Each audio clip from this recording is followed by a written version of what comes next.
Hello दोस्तों, सबसे पहले मैं आपसे रिक्वेस्ट करना चाहती हूँ कि वीडियो देखने के बाद सब्सक्राइब ज़रूर कर लीजिएगा।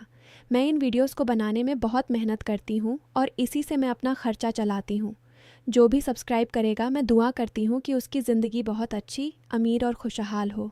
प्लीज़ प्लीज़ सब्सक्राइब कर लीजिएगा। मेरा नाम राहुल है। साल भर की नौकरी की भागदौड़ के बाद मैं कुछ समय के लिए घर लौटा था। मुझे देखते ही माँ ने फिर से शादी की चर्चा छेड़ दी। उन्होंने ज़ोर देकर कहा कि मुझे भाई के गांव शिवपुर में एक लड़की से मिलना चाहिए जिसका रिश्ता मेरे लिए आया था। लेकिन मैं शादी से पहले उस लड़की को अच्छी तरह जानना चाहता था, इसलिए अकेले ही भाई के गांव जाने का फ़ैसला किया। क्योंकि भाई अमित की शादी के समय मैं ट्रेनिंग में व्यस्त था, इसलिए शादी में शामिल नहीं हो सका था। अब 1 साल बाद मैं पहली बार अपनी नई भाभी नेहा से मिलने जा रहा था। शिवपुर पहुंचते ही मैं सीधे भाई के घर गया। घर पुराना लेकिन सुंदर था। चारों तरफ खेत और आम के पेड़ थे। जैसे ही मैंने अपना बैग रखा, भाभी नेहा मेरे सामने पानी का गिलास लेकर आईं। मैं उन्हें ठीक से देख भी नहीं पाया क्योंकि वह पानी देकर तुरंत लौट गईं। उन्होंने मुंह पर दुपट्टा ओढ़ रखा था और घर के कामों में व्यस्त रही। पहली नज़र में वह मुझे बहुत सादगी भरी और मेहनती लगीं। घर पहुंचने के बाद भी भाभी ने मुझसे कोई बातचीत नहीं की। जब भाई अमित ने मुझे गले लगाया तो मैंने हल्के लहजे में कहा, भैया भाभी का इकलौता देवर हूँ, कम से कम मेरी उनसे पहचान तो करवा दीजिए। इस पर भाई ने भाभी को रसोई से बाहर बुलाया। वह थोड़ा शर्मा गई थीं। भाई ने जब हमारी पहचान करवाई तो उन्होंने हल्की मुस्कान दी और फिर अंदर चली गईं। मुझे लगा कि शायद वह नए रिश्ते को लेकर संकोच महसूस कर रही हैं। उस दिन हमारी ज़्यादा बात नहीं हो पाई क्योंकि वह मुझसे दूर दूर ही रही। अगले दिन मुझे उस लड़की से मिलने जाना था जिससे शादी के लिए मेरी बात चल रही थी। मैंने भाई से साथ चलने को कहा, लेकिन उन्होंने कहा, राहुल मैं तुम्हारे साथ नहीं जा सकता, मुझे ज़रूरी काम से बाहर जाना है। भाई एक छोटी कंपनी में काम करते थे, इसलिए उनकी मौजूदगी मेरे लिए ज़रूरी थी, लेकिन वह बहुत व्यस्त थे। फिर उन्होंने सुझाव दिया, तुम्हें अकेले लड़की देखने नहीं जाना चाहिए, भाभी को अपने साथ ले जाओ, इससे उन्हें भी थोड़ा बाहर घूमने का मौका मिलेगा। सुबह नाश्ता करने के बाद भाई अपने काम के लिए निकल गए और मैं शादी के लिए लड़की से मिलने जाने की तैयारी करने लगा। कौन सा शर्ट पहनूं, यह मैंने भाभी से ही पूछा। भाभी ने मुझे एक सादा लेकिन अच्छा सा शर्ट सुझाया। क्योंकि भाई ने इजाज़त दे दी थी, इसलिए भाभी भी मेरे साथ जाने के लिए तैयार हो गईं। कुछ ही देर में हम गांव के एक छोटे होटल में उस लड़की से मिलने के लिए निकल पड़े। जैसे ही हमने लड़की को देखा, भाभी ने तुरंत अपना रुख बदल लिया। लड़की देखने में साधारण थी, लेकिन उसकी बातचीत में कुछ बातें ऐसी थीं जिन्हें भाभी पसंद नहीं किया। मैंने खुद ही लड़की और उसके परिवार से बात करनी शुरू कर दी। बातचीत शुरू ही हुई थी कि तभी भाभी ने मुझे इशारे से बुलाया। मैंने लड़की से कहा कि वह यहीं रुके और फिर भाभी से बात करने चला गया। जैसे ही मैं भाभी के पास पहुंचा, उन्होंने फ़ौरन कहा, राहुल यह रिश्ता ठीक नहीं लग रहा। लड़की के परिवार का रवैया कुछ अलग है, वे सिर्फ पैसे और संपत्ति की बात कर रहे थे। मैंने हल्के से हंसते हुए कहा, भाभी आप सही कह रही हैं, मुझे ऐसी लड़की चाहिए जो परिवार को समझे, न कि सिर्फ दिखावा करे। अपनी ही बात पर मैं खुद हंसने लगा और भाभी भी हल्का सा मुस्कुरा गईं। मैं उस लड़की से ठीक से बात भी नहीं कर पाया था कि भाभी मुझे वहाँ से लेकर बाहर आ गईं। घर जाते समय रास्ते में एक छोटा बाजार पड़ा। मैंने यूं ही पूछा, भाभी आपको कुछ खरीदना है क्या?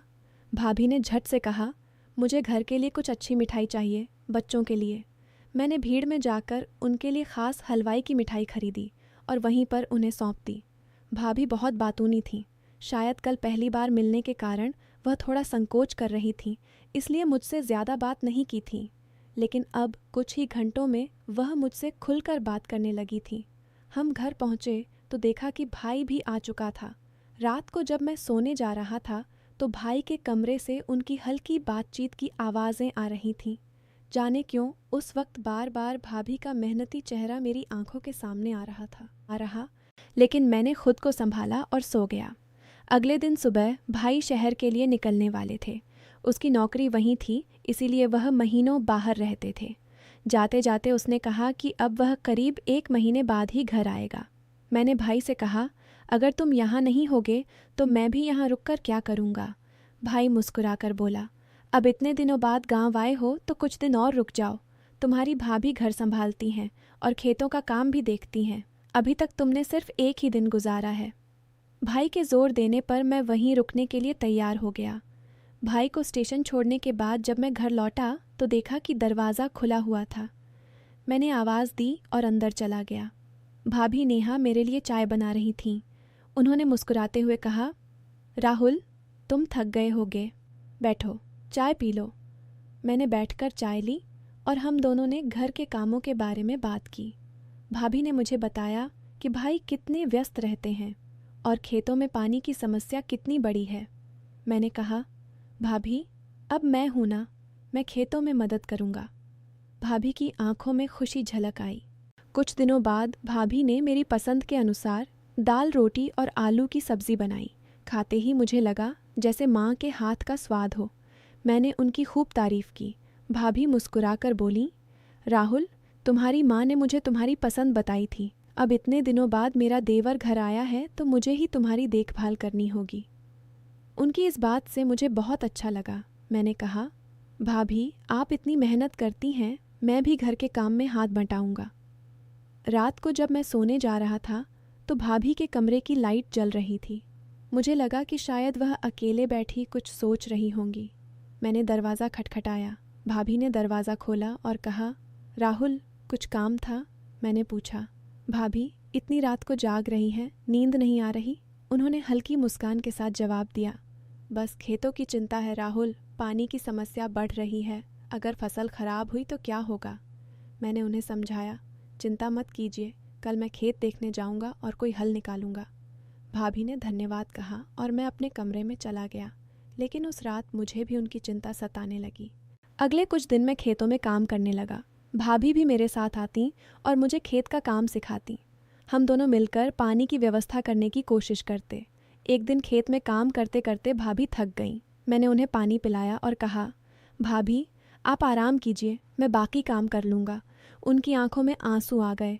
उन्होंने कहा, राहुल, तुम इतनी परवाह करते हो, भाई तो महीनों बाद आते हैं, कभी फ़ोन पर भी सिर्फ काम की बात करते हैं। मैंने उन्हें समझाया, भाभी, भाई काम में व्यस्त हैं, लेकिन हम परिवार हैं, हम मिलकर सब संभाल लेंगे। धीरे धीरे भाभी मुझसे ज़्यादा खुलने लगीं।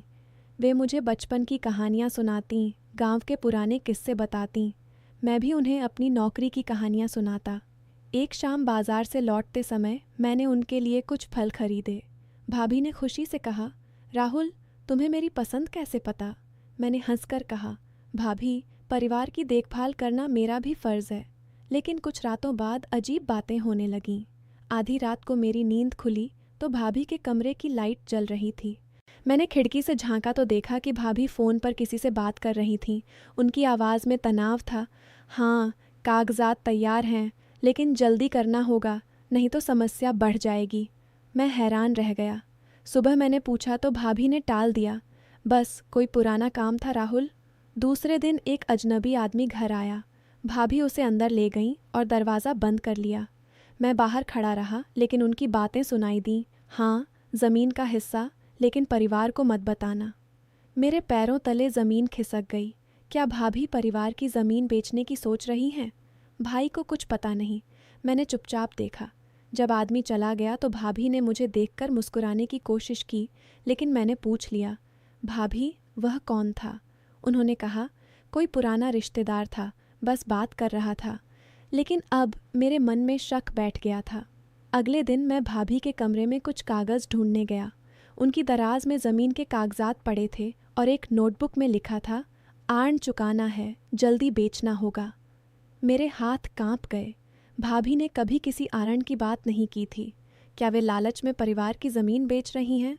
मैंने खुद को रोका, लेकिन रात को फिर लाइट जल रही थी। मैंने दरवाज़ा खटखटाया। भाभी ने खोला तो उनकी आंखें लाल थीं। मैंने पूछा, भाभी, क्या बात है, आप कुछ छुपा रही हैं? उन्होंने कहा, राहुल, तुम समझ नहीं पाओगे। मैंने ज़ोर दिया, भाभी, हम परिवार हैं, बताइए ना। भाभी ने आंसू पोंछते हुए कहा, राहुल, 2 साल पहले घर में बड़ा संकट आया था। भाई की नौकरी नहीं थी, तुम्हारे पिता का इलाज चल रहा था। मैंने चुपके से आर्ण लिया था ताकि परिवार पर बोझ न पड़े। अब वह आर्ण बढ़ गया है।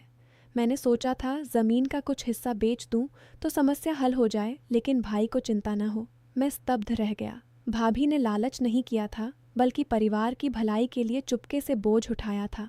मैंने तुरंत कहा, भाभी, यह गलत तरीका है, हमें भाई को बताना चाहिए, मिलकर हल निकालेंगे। भाभी रो पड़ी।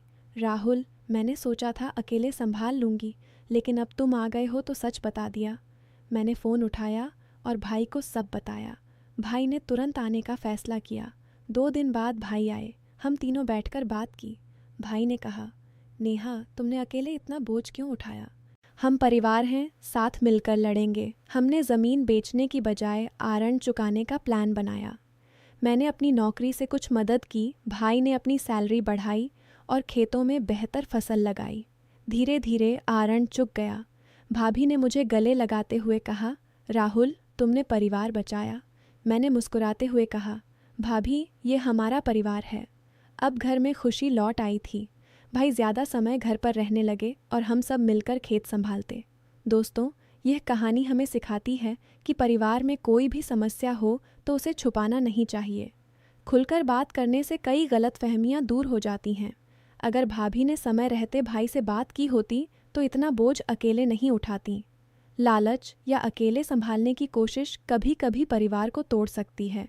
इसलिए अगर आपके परिवार में कोई चिंता हो तो एक बार खुलकर बात ज़रूर करें। बातचीत से कई परेशानियां हल हो सकती हैं, क्योंकि अगर आपने समस्या छुपाई तो हो सकता है कि छोटी समस्या बड़ी बन जाए। अब फैसला आपका है। कहानी का शब्द संख्या लगभग 4400 शब्द।